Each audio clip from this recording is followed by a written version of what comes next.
तर मित्रांनो, माझं नाव श्रीकांत. तर आज मी तुम्हाला सांगणार आहे किंवा दाखवणार आहे की वोटर आय डी तुमचं डाउनलोड कसं करायचं ते.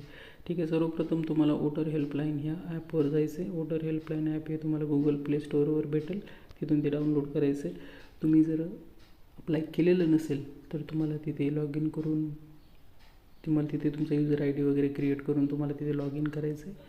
तुमचा पासवर्ड वगैरे क्रिएट होईल, मोबाईल नंबर युजर नेम असेल आणि त्यानंतर तुम्ही ह्याच्यामध्ये लॉग इन करू शकता. आणि पूर्ण तिथे तुम्हाला फॉर्म भरायचा. फॉर्म भरण्याचा व्हिडिओ मी सेपरेट पोस्ट करेल, पण मी ऑलरेडी फॉर्म भरलेला आहे. ठीक आहे, तर माझ्याकडे युजर नेम आणि पासवर्ड आहे, तर त्यामुळे मी तुम्हाला ऑलरेडी इथे लॉग इन झालेलो आहे. तर आता आपल्याला पाहायचं आहे की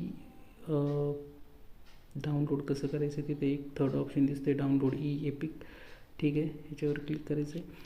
ते yes I have EPIC number और yes I have form reference number. तर माझ्याकडे एपिक नंबर आहे, जो तुम्हाला तुमच्या मतदान यादी जी वोटर आय डी आहे, म्हणजे वोटर लिस्ट आहे तुमची एका पर्टिक्युलर गावाची जी मतदान यादी आहे, तिथं तुम्हाला वरी NFM नावानं सुरुवात होतो, तो तुमचा एपिक नंबर असतो. ठीक आहे, तर I have EPIC number enter करायचा आहे आणि ते तुमचा एपिक नंबर टाकायचा आहे.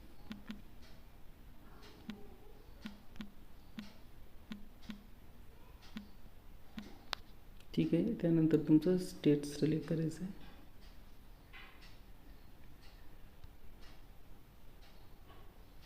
हे आता माझे डिटेल्स आलेले आहेत. आता इथे प्रोसीडवर क्लिक करायचं आहे. त्यानंतर मला परत एक OTP येईल. OTP आल्यानंतर तुम्हाला इथे OTP एंटर करायचा आहे आणि व्हेरीफाय अँड डाउनलोड ई पिकवर क्लिक करायचं आहे. हे केल्यानंतर तुमचा मतदान कार्ड जर तयार झालेला असेल तर तुम्हाला इथे डाउनलोडचं ऑप्शन येईल आणि तुमचं ते मतदान कार्ड इझिली डाउनलोड होईल.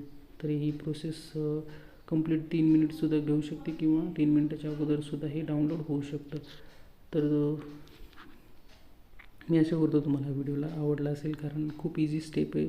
एकदा तुमच्याकडे रजिस्ट्रेशन झालेलं असेल, तुम्ही फॉर्म भरलेला असेल, तर ही खूप इझी स्टेप आहे तुमचं वोटर आय डी डाउनलोड करायची.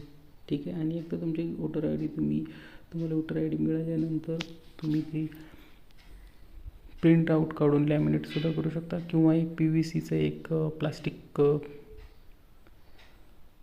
कागद भेटतो, त्या PVCवर पण सुद्धा तुम्ही कलर प्रिंट वगैरे काढून घेऊ शकता. कारण तुम्ही जेव्हा फॉर्म भरता तर त्याला कधी 1 महिना, कधी 2 महिने, कधी 3 महिने पण लागतात, जे की तुम्हाला पोस्टानं तुमचं कार्ड जे येतं त्याला खूप वेळ पण लागू शकतो. पण त्यापूर्वी जर तुम्हाला डाउनलोड करायचं असेल किंवा तुमच्या मतदान कार्डाची तुम्हाला जास्त गरज असेल तर ही प्रोसेस फॉलो करून तुम्ही तुमचं मतदान कार्ड ॲक्सेस करू शकता.